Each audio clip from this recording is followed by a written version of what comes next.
Vamos a conversar esta noche respecto pues a la corrupción. No solo, reitero, la criminalidad nos está azotando, nos está arrinconando, sino a ello siempre va ligado a este tema de la corrupción. Y ambos flagelos, ambos problemas sociales van de alguna manera erosionando, ¿no?, a la ciudadanía, sumergiéndola cada vez más en la pobreza. Vamos a saludar a nuestra invitada. Ella ha analizado a través también de la institución de la Red de Estudios para el Desarrollo de Redes, ha analizado toda esta problemática. Voy a recibir a Almendra Rodríguez, licenciada en Ciencias Políticas e investigadora justamente de la Red de Estudios para el Desarrollo de Redes. Almendra, muy buenas noches, bienvenida a Línea Directa. Buenas noches, Carlos. Muchísimas gracias por la invitación. Muchísimas gracias por estar esta noche con nosotros. Antes de entrar ya a lo específico, yo quisiera reafirmar esto, ¿no? La corrupción es uno de los flagelos que está dentro de esta problemática social y va ahí de la mano, ¿no? Corrupción y delincuencia. Almendra. Sí, claro que sí. De hecho, esto no es solo un problema de la región, de la macrorregión norte, este es un problema que azota a cada uno de los peruanos a nivel nacional. Por corrupción hemos perdido en el último año más de 24.000 millones de soles. Y si nosotros desagregamos los datos a nivel regional, por ejemplo, en el caso de, como mencionabas, ¿no?, en el caso de La Libertad, hablamos de más de 1.000 millones de soles. Si lo comparamos con regiones como Piura, que superan, en el caso de La Libertad, o regiones como Ancash también, hablamos de una pérdida económica que afecta a millones de peruanos cuando hablamos de servicios públicos, por ejemplo, acceso a mejor educación, a mejor salud y sobre todo también aspectos tan básicos como mencionabas a la seguridad ciudadana. En el caso de La Libertad, 1 de cada 5 personas que viven en La Libertad, liberteños, ha sido víctima de hechos delictivos y 9 de cada 10 cree que en los próximos 12 meses será víctima de un hecho delictivo, ¿no? ¿Cuánta confianza tenemos hacia nuestras principales instituciones que deberían preservar la integridad y la seguridad de cada uno de los peruanos? Esto quiere decir entonces que la corrupción finalmente, reitero, erosiona la confianza del ciudadano en las instituciones. O sea, el ciudadano ya no confía en la Policía Nacional. Hace algunos días fue detenido un comisario con varios miles de soles dentro de la comisaría. Ya no confiamos en el Ministerio Público, ya no confiamos en el Poder Judicial, ya no confiamos en este Congreso de la República, ya no confiamos en los gobernadores, ya no confiamos en los alcaldes, porque justamente la corrupción genera todo este descontento con la institucionalidad finalmente. Claro que sí, los actos de corrupción que son diversos a nivel de distintos niveles de Estado repercuten negativamente en la confianza en las instituciones, ocasionando no solo su debilitamiento, sino también la ausencia de un panorama con reglas claras, donde hablamos la importancia de la inversión, de la confianza, de la necesidad de mejores empleos para los ciudadanos, sino también además para la convivencia. La visibilización de esas acciones es necesaria para la lucha contra la corrupción, contra la impunidad. De hecho, según Proética, a medida que aumenta la percepción de corrupción, disminuye la confianza hacia las instituciones y la lucha anticorrupción. ¿Y cuál es lo más preocupante? Es que las instituciones públicas llamadas justamente a combatir la corrupción son consideradas como las más corruptas. Nos referimos a el Congreso con un 60% y el Poder Judicial con un 34% según Proética, ¿no? De este modo, la corrupción debilita la confianza de los peruanos en algo que es tan importante de preservar en un país como es la institucionalidad. Perfecto. Hablamos a nivel nacional del Congreso como una de las instituciones más corruptas del Poder Judicial, pero por ejemplo en La Libertad, de donde sale la señal de Sol TV a nivel nacional, en La Libertad, por ejemplo, ¿cómo marcha? ¿Qué instituciones se ven involucradas en estos altos índices de corrupción? Reiteramos, más de 1.000 millones de soles se ha perdido el año pasado en actos corruptos. ¿Nos tienes ese panorama, Almendra? Sí, claro que sí. Según datos de la Contraloría, que es en base a lo que nosotros hemos realizado este análisis, es que las entidades públicas con los puntajes más altos de corrupción en La Libertad están vinculados, por ejemplo, en primer lugar, a la Municipalidad Provincial de Trujillo, al Gobierno Regional de La Libertad, a la Municipalidad Distrital de Víctor Lerco Herrera y a la Municipalidad Distrital de Huanchaco. Ahora, nosotros también además hemos evaluado la ejecución de los recursos que se destinan al gobierno regional de La Libertad como presupuesto. Estamos hablando de 846 millones. Y ahí observamos justamente la baja ejecución de presupuestos y observamos que ya hemos pasado 6 meses de los primeros 6 meses del año, ¿no? Apenas casi el 20% del total de dinero que se le ha asignado para ejecutar obras de inversión, según el MEF, pues es lo único que se ha podido ejecutar en la región de La Libertad. Lo cual es muy preocupante si hablamos de no solo las brechas en seguridad, sino brechas en salud, brechas en educación y otro tipo de brechas que justamente afectan a la población de la región. ¿Cómo interpretar, por ejemplo, este dato que nos das, Almendre, el hecho de que, por ejemplo, el gobierno regional de La Libertad ha recibido este año 2024, como bien lo dices, 846 millones de soles? Reitero, están en las cuentas, no es que el gobierno regional, no es que Acuña va y lo tiene que pedir, tramitar, ¿no? Rogar a Lima, no, no, no, no. Este dinero ya está en las cuentas del gobierno regional de La Libertad. Hablamos de 846 millones de soles, reitero, en las cuentas del gobierno regional de La Libertad. Pero de estos 846 millones de soles, solo ha invertido el 20% a la mitad del año 2024. A esta mitad, a junio, solamente el 20%. Entonces, ¿cómo llamar a esto, Almendra? ¿Cómo llamar a esta ejecución tan pobre, tan paupérrima? ¿Cómo llamarlo?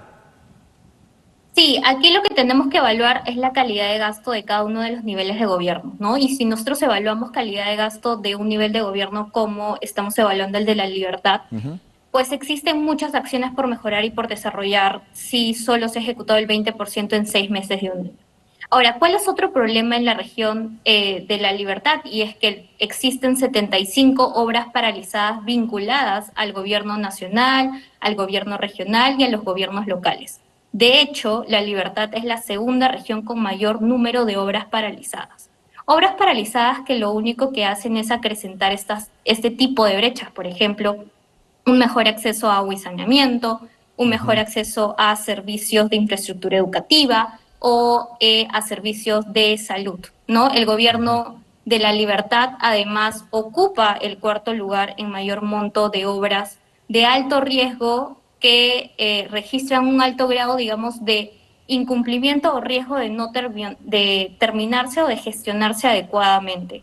¿Y cuál es el monto al cual asciende esto? Son más de 4.000 millones de soles De, en estos tiempos de 75 obras paralizadas.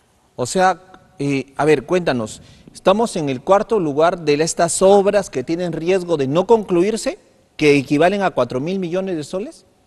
Sí, de hecho, el 22% de los proyectos públicos del GORE de La Libertad registra este alto riesgo de no terminarse o de gestionarse inadecuadamente. Y este porcentaje es un valor de más de 4.000 millones de soles, que implica el acceso inadecuado a distintos principales servicios básicos. No estamos hablando no solo de seguridad, sino también de otros tipos como acceso a agua, saneamiento, educación, salud. Correcto. Almendra, yo quisiera de alguna manera entender lo que está ocurriendo aquí. Si tenemos 846 millones de soles por invertir y solo a la mitad de año se ha invertido el 20%. Si tenemos 75 obras paralizadas en La Libertad, La Libertad ocupa el cuarto lugar en riesgo de obras que no pueden concluirse, lo cual representa 4.000 millones de soles. Disculpen, amigos televidentes, Almendra, pero todo este panorama solamente lo puedo interpretar como ineficiencia y corrupción. No sé qué interpretación le das tú, que eres la especialista, Almendra.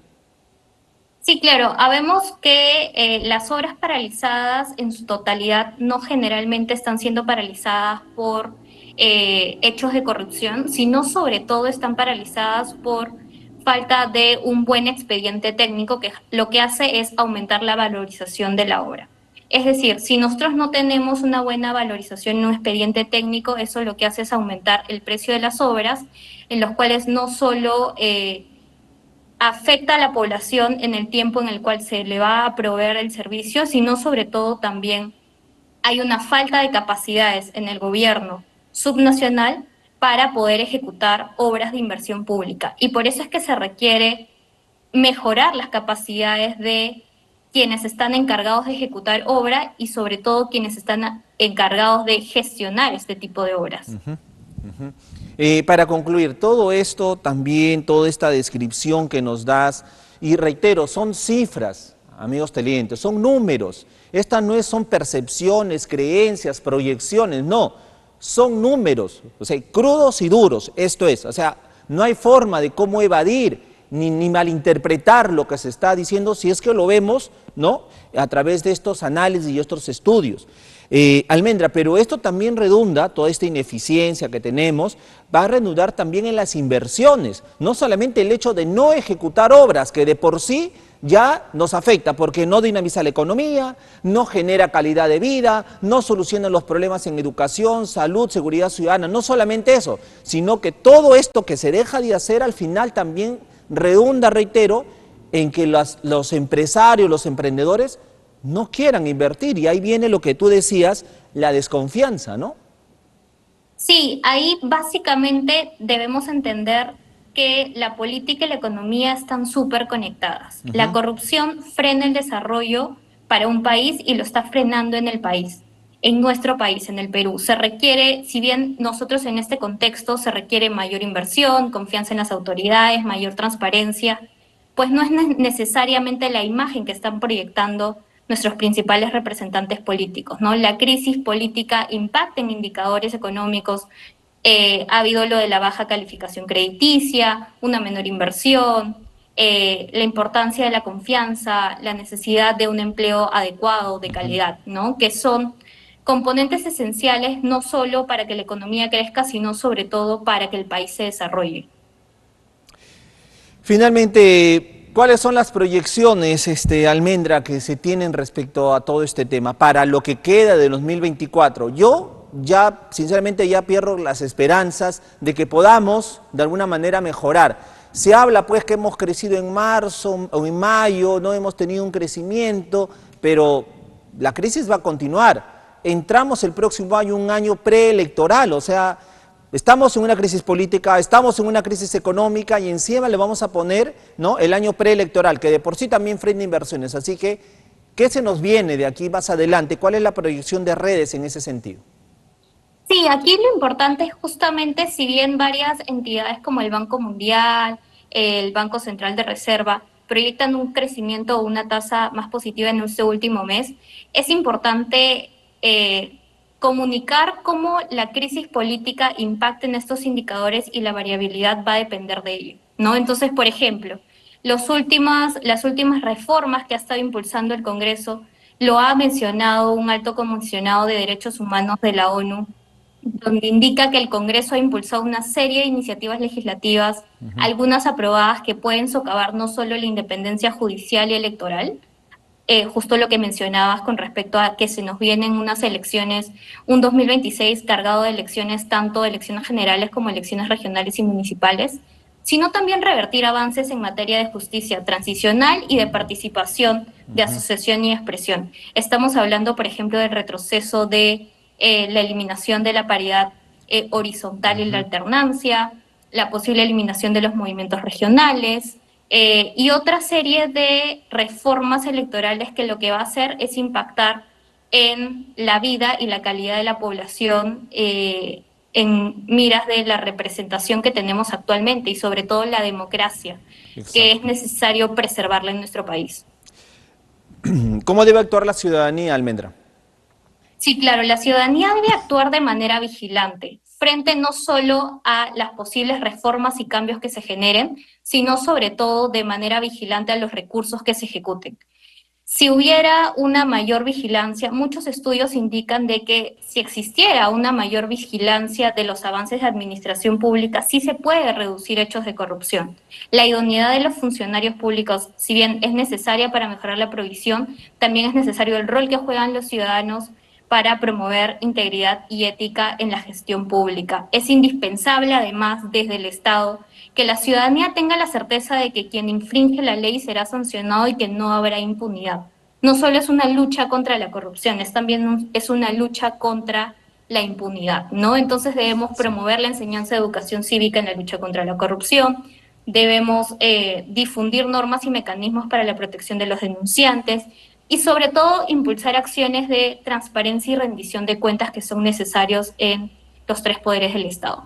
Efectivamente, pero ¿cómo llegar a eso de cuando desde un poder del Estado, llamado Congreso de la República, se dictan leyes que van contra eso, justamente contra el hecho de enfrentar la corrupción? O sea, ellos están que de alguna manera que debilitan todo el sistema, por ejemplo, en el sistema judicial, como la colaboración eficaz, en fin, o sea, tantas normas que han dado que en lugar de frenar, promueven la corrupción, ¿no? Apañan la corrupción, claro pues, pero esto tiene una sola respuesta, que ellos también están en esa jarana, en ese escenario corrupto, y poco están haciendo para darle el bienestar al ciudadano. Almendra, en todo caso, pues vamos a estar atentos a a todo el trabajo que está haciendo Redes en torno a este análisis, porque es bueno, como bien dices tú, empoderar a la ciudadanía, y es bueno que instituciones como en la que integras esté atenta pues a todo este análisis. Almendra, te agradezco muchísimo. Muchas gracias a ustedes por la invitación. Almendra Rodríguez estuvo con nosotros, licenciada en Ciencias Políticas e investigadora de la Red de Estudios para el Desarrollo de Redes. Clarísimo, las cifras son más que contundentes, estamos re mal, señores, re mal. Y en la libertad, peor, porque se supone que la libertad debería estar, pues, de alguna manera avanzando, más aún cuando está César Acuña cogobernando con Dina Boluarte. Algo debería traer para la libertad, algo bueno debería traer, pero no, señores. Para los liberteños, nada. Para él y su sueño político de ser presidente, todo. Pero no, señores, no va a ser así. El escenario político está cambiando y a César Acuña no le va a alcanzar. Va a seguir visto como el político que es. No más. Ya tocó techo hace tiempo. Hace años tocó techo, de allí no va a subir más, salvo que este cogobierno le haya permitido meterse en el Estado, infiltrarse en varias instituciones y desde ahí comenzar pues a manipular. Típico en esta organización política. Entonces vamos a estar atentos porque ya han ingresado al escenario político personajes que de alguna manera van a poder cambiar tal vez el escenario, ¿no? Vamos a hablar de